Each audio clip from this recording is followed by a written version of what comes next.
Kalau kita menghadirkan kegelapan dalam kegelapan, kegelapan itu tidak akan pernah melawan kita. Tapi kalau kita menghadirkan cahaya dalam kegelapan, pasti ada perlawanan. Dan menghargai perbedaan. Saya tidak memaksakan pasangan saya harus seperti yang saya mau, tapi saya paksakan diri saya untuk bisa menerima pasangan saya apa adanya. Setelah itu kedamaian datang kepada kami. Oh, jadi konsultan. Love. Jadi bahagia itu terletak pada 4 kata saja katanya. Do what you love.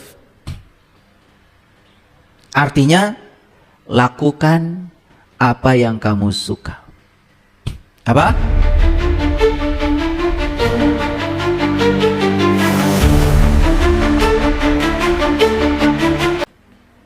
Jadi siapa nafas itu? Bukannya itu yang disebut dengan la ta'khudhuhu sinnatu wala naum. Kita belajar agama tuh udah kejauhan. Yang asli dianggap asing, yang palsu dibela habis-habisan. Kalau ada orang cerita Allah menurut pikirannya dianggap benar, yang nyata dalam diri kita mewujud sebagai sang hidup pada diri kita, nafas kita sendiri tidak kita sadari. Ada sahabat kita WA sama saya, ayah alhamdulillah rumah saya sudah diambil sama bank. Ya saya bilang syukurlah, lepaskan saja. Kan bank tidak ngambil napasmu toh? Nah kalau bank ngambil napasmu, saya yang akan turun. Tapi kalau bank cuma ngambil hartamu karena ada urusan, udah, nggak usah dipikirkan. Saya pastikan, kamu sekarang masih bernapas? Masih ya? Ya udah. Orang bisa beli rumah sakit, tapi tidak akan bisa beli nafas. Nah, yang jadi masalah kita adalah sang hidup masih bersama kita, dia yang tak terbatas masih bersama kita, kehilangan harta di luar itu dianggap sebagai akhir dari segalanya. Padahal sepanjang kita masih bernafas, tenang aja. Kan masih hidup. Sepanjang kita masih hidup, percaya. Berarti Allah akan menggunakan kita sebagai kepanjangan tangannya. Berarti Allah masih membutuhkan kita dalam kehidupan ini. Itu saja. Masih bernapas nggak sekarang? Ya alhamdulillah. Tidak ada harta yang lebih tinggi daripada nafas. Coba kalau nafas kita ikut tidur gimana tuh? 5 menit aja ikut tidur, udah nggak ada di sini lagi. Apa yang disebut milik kita itu nggak ada lagi. Karena kita diakui ketika mengatakan ini milik saya, ini punya saya, ketika napas masih ada pada diri saya. Paham? Oleh karena itu, mari kita bersyukur hari ini sang hidup masih mengamanahkan kehidupan kepada kita. Yuk kita puji Allah bersama-sama membaca hamdalah. Alhamdulillahirabbil alamin. Mari kita awali kajian kita hari ini bersama-sama memohon ridho dan berkahnya seraya membaca basmalah. Bismillahirrahmanirrahim. Ya, seperti biasa, ini karena ditanya sebetulnya saya itu oleh tim, ayah, kajian besok judulnya apa? Ya udah, saya mikir sebentar, ya keluarnya ini. Ya, keluarnya ini.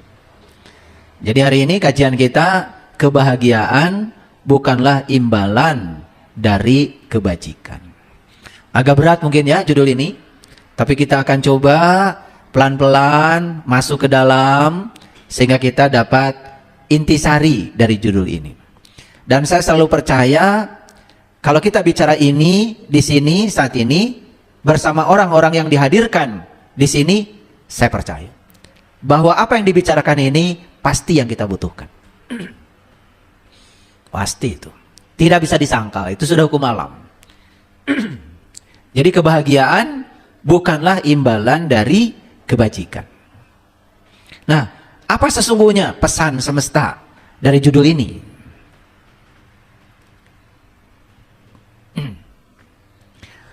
Pasti semua orang ingin bahagia, bukan?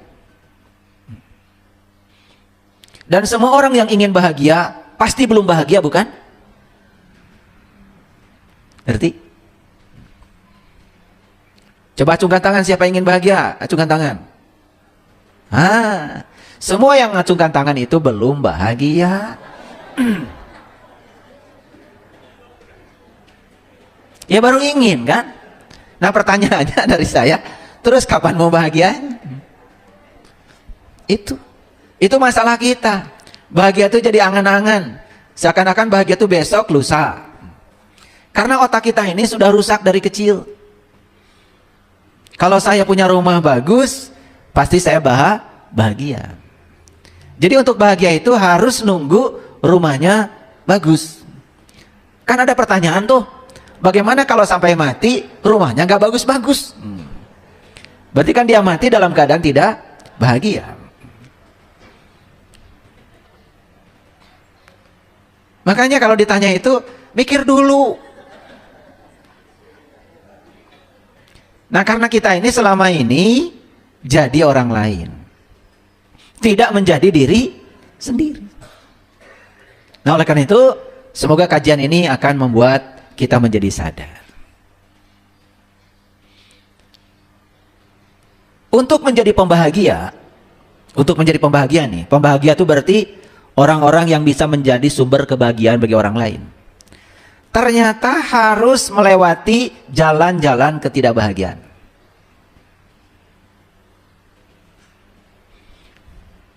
Saya tanya sekarang, awas jangan kejebak lagi.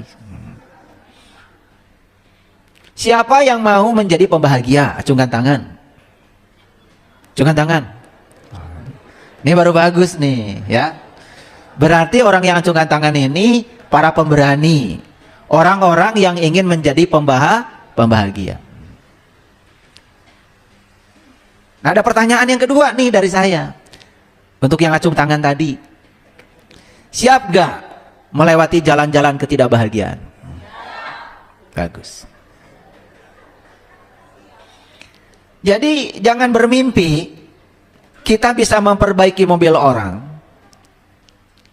kalau kita belum pernah punya pengalaman memperbaiki mobil sendiri yang mogok-mogokan. Saya pernah merasakan tuh sama istri saya, sama keluarga. Sudah gagah mau piknik, pokoknya segala dibawa, kasur, timbal, segala macam. Baru jalan sebentar, mogok mobilnya. Jadi saya pernah berada pada posisi beli mobil itu ya mogok-mogokan. Tapi karena saya berbaik sangka kepada Allah, saya yakin Allah punya maksud dengan saya. Ternyata saya disuruh supaya saya kreatif sehingga saya bisa memperbaiki mobil. Gara-gara saya punya mobil mogok-mogokan itulah saya pernah punya bengkel, usaha bengkel, dan maju luar biasa. Dan saya tidak mungkin punya usaha bengkel kalau saya tidak pernah melewati jalan itu. Rupanya Allah punya rencana hebat buat saya. Saya tidak beri kemampuan membeli mobil baru, mobilnya bekas terus, bekas orang pada saat itu. Ternyata Allah punya rencana yang hebat buat saya. Saya disuruh punya usaha bengkel. Jadi kalau yang sekarang nih rumah tangganya berantem terus, berbaik sangka aja. Siapa tahu sedang dipersiapkan Allah untuk menjadi konsultan rumah tangga. Kalau berantemnya berakhir, maksud saya. Tapi bukan berakhir di pengadilan. Berakhir di rumah dengan kesadaran. Sehingga konflik itu disadari. Oh ternyata sumber konfliknya bukan di pasangan saya, tapi sumber konfliknya adalah di diri saya. Masing-masing mengubah dirinya sehingga semua konflik itu diredam dan kemudian bisa memasuki fase kehidupan baru. Nah, ketika sudah sampai di situ, kan ditanya tuh sama orang yang sedang konflik, kok kamu bisa begitu? Rumah tangganya sekian puluh tahun semakin bahagia, gitu. Oh, saya pernah punya pengalaman. Dulu begini, cuman kami belajar dari penderitaan itu. Dan kami keluar dari situ. Dan kami menemukan mutiaranya. Ternyata berumah tangga tujuan utamanya adalah latihan menerima dan menghargai perbedaan. Saya tidak memaksakan pasangan saya harus seperti yang saya mau. Tapi saya paksakan diri saya untuk bisa menerima pasangan saya apa adanya. Setelah itu kedamaian datang kepada kami. Oh, jadi konsultan.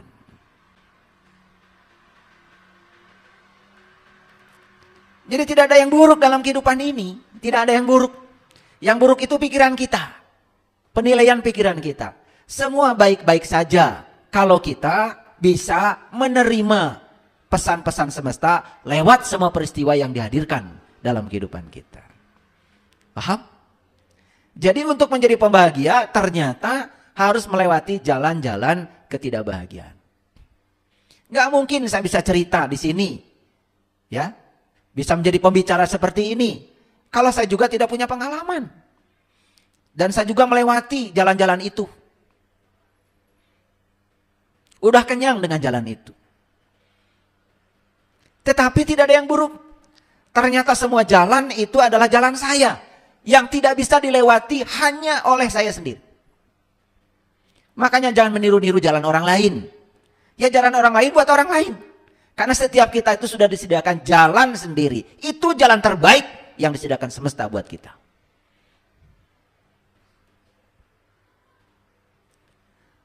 Saya mau nanya, jujur ya. Pernah ada nggak siang-siang gini menyalakan lampu? Ada? Di luar tuh terang. Sudah terang, nyalakan lampu. Ada nggak? Paling juga dianggap ada masalah ini orang kayaknya. Siang-siang matahari terang menyalakan lampu. Karena lampu itu tidak dibutuhkan dalam terang. Lampu itu dibutuhkan keberadaannya ketika ada kegelapan. Sekarang saya mau nanya lagi. Ini banyak pertanyaan nih hari ini. Gak tahu, pokoknya saya hari ini pengen nanya aja. Siapa yang ingin jadi sumber cahaya? Acungkan tangan. Sedikit ya. Jadi sumber cahaya gak mau? Sumber cahaya itu tidak akan pernah ditempatkan di tempat yang bercahaya. Siap gak? Makanya begitu kalian ingin hijrah dari kegelapan kepada cahaya, ingin mengubah kehidupan, gak gratis. Kiri kanan pasti banyak yang negatif. Kalau kita menghadirkan kegelapan dalam kegelapan, kegelapan itu tidak akan pernah melawan kita. Tapi kalau kita menghadirkan cahaya dalam kegelapan, pasti ada perlawanan. Ternyata ingin jadi orang baik itu tidak gratis. Akan dihadirkan orang-orang yang tidak baik untuk menguji tekad kita. Apa sungguh-sungguh kita ingin menjadi orang baik. Jadi begitu kita bertekad untuk menjadi sumber cahaya, maka kita akan ditempatkan di tempat kegelapan. Dan semua lampu dikelilingi oleh kegelapan. Karena memang lampu dibutuhkan di tempat gelap. Tempat terang tidak perlu lampu. Paham? Jadi siap jadi sumber cahaya? Siap diselimuti oleh kegelapan? Takdirnya sumber cahaya pasti akan diselimuti oleh kegelapan. Tidak ada nabi dan rasul yang perjuangannya mudah. Begitu mereka itu membawa ajaran terang, pencerahan, sumber cahaya, pasti ada perlawanan. Dan tidak ada nabi dan rasul yang dilahirkan di tempat terang. Mereka semua diutus oleh semesta di tempat yang penuh dengan kegelapan. Jadi hukum alamnya sederhana. Kalau kita ingin menjadi sumber cahaya, siap-siap dikelilingi oleh kegelapan. Lalu ada pertanyaan, mengapa saya diselimuti kegelapan? Pertanyaan itu dijawab sederhana. Kegelapan itu dihadirkan untuk tahu berapa kuat intensitas cahaya kita. Makanya kalau kita beli lampu kan ada tulisannya itu. Tulisannya itu 40 watt, 60 watt, 80 watt. Nah watt itu bahasa fisika, nama orang fisika. Jadi watt itu artinya joule per detik. Satuan energi itu joule. Jadi kalau lampu 40 watt artinya dalam 1 detik lampu itu perlu energi 40 joule. Kalau lampu 80 watt sama 1 detik. Dalam 1 detik perlu energi 80 joule. Semakin besar wattnya, semakin besar energi listrik yang dibutuhkan. Tetapi semakin besar intensitas cahaya yang dipancarkan. Jadi jangan sok-sokan ya. Baru 5 watt. Tiba-tiba ingin menerangi alam semesta. Ini kan banyak yang lucu ya. Dirinya sendiri masih gelap. Sok-sokan ingin menjadi penerang bagi alam semesta. Alam semesta yang luas ini sebetulnya aslinya adalah gelap. Matahari yang menyinari alam semesta ini. Matahari itu tidak bisa menyinari seluruh alam semesta yang gelap. Matahari itu hanya bisa menyinari bumi kita. Matahari saja besarnya itu 1.000.000 kali bumi kita. Jadi kalau bumi kita ini ya dilipat gandakan ya, bumi kita ini ya akan menjadi matahari kalau sudah 1.000.000 kali. Jadi bumi kita ini hanya 1/1.000.000 dari matahari. Nah, matahari yang 1.000.000 kali dari bumi itu pun cahayanya baru cukup buat bumi. Tidak cukup menerangi seluruh alam semesta yang tanpa batas. Makanya disitulah pentingnya kita ilmu tahu diri. Jadi kalau masih buta, jangan di depan. Tidak ada di perempatan itu pengemis yang buta di depan. Gak ada. Yang butanya di belakang. Yang meleknya di depan. Betul nggak? Ada nggak pengemis buta dua-duanya? Gak ada. Ada nggak pengemis yang butanya di depan, yang meleknya di belakang? Gak ada. Yang ada itu yang meleknya di depan, yang butanya di belakang. Itu pelajaran. Kalau masih buta, di belakang. Ini buta di depan. Sok-sok ngatur lagi. Kalau ingin bahagia gini loh caranya. Padahal dia sendiri belum bahagia. Masih ada konflik dengan dirinya sendiri. Bagaimana bisa menjadi pembahagia? Sekali lagi pertanyaan saya. Mau jadi lampu? Mau jadi sumber cahaya? Oke. Bersiap-siaplah dikelilingi oleh kegelapan. Nih saya kasih tahu. Begitu kalian bertekad saya ingin jadi orang sabar. Bersiap-siaplah dikelilingi oleh orang-orang yang tidak sabar. Saya ingin jadi orang baik. Bersiap-siaplah akan dikelilingi oleh orang-orang yang tidak baik. Ternyata mereka-mereka itulah sesungguhnya sarana untuk mengantarkan hajat dan niat kita. Jadi jangan bermimpi jadi orang baik. Kalau baru baik sama orang yang baik sama kita. Jangan bermimpi jadi orang sabar. Kalau kita baru sabar sama orang yang sudah sabar kepada kita. Itu semua ilusi. Paham? Pelan-pelan nih ngajinya. Seperti biasa. Ini masih 5 km per jam. Nah, belum naik nih, belum naik. Biasa pemanasan dulu. Karena apa? Otak manusia itu perlu warming up. Jadi manusia itu perlu ada pemanasan dulu tuh otaknya. Makanya ini masih pemanasan tuh. Baru masuk pada inti pembicaraan kita. Udah mulai hangat sekarang? Nah, makanya ngaji dengan saya syaratnya cuma satu, mikir. Ya, mikir. Karena ngaji ini meniti ke dalam, bukan meniti keluar. Ngaji ini bukan menghujat orang, bukan menilai orang, bukan merendahkan orang. Tetapi kita sedang membenahi diri kita ke dalam. Ngaji ini murni sedang belajar meniti ke dalam diri supaya kita bisa jujur pada diri kita sendiri. Karena masalah besar kita bukan orang lain. Masalah besar diri kita adalah diri kita sendiri. Jadi tujuan terang itu adalah untuk berada dalam kegelapan. Paham ya? Begitu ada lampu yang mati, pasti kita akan merasa gelap, bukan? Pasti akan beli lampu supaya terang. Jadi tujuan terang itu jelas, bukan untuk dihadirkan di tempat terang. Tujuan terang adalah dihadirkan di tempat gelap. Nih saya kasih tahu, ada yang ngeluh sama saya. Ayah, kenapa ya? Selama hidup ini saya kok jadi tulang punggung. Orang tua saya, tanggungan saya. Saudara-saudara saya, tanggungan saya. Bahkan tetangga-tetangga yang tidak mampu, kalau ada kesulitan, pasti ke saya. Harusnya bahagia. Berarti Anda sedang dipersiapkan jadi lampu. Kalau kita percaya kepada Allah. Dan kita bisa menerima semua itu apa adanya. Maka Allah akan bilang, urusan kebutuhan dan tanggungan semua yang menjadi tanggung jawabmu, itu urusanku. Yang penting kamu yakin saja kepadaku. Tapi kita sering tidak yakin.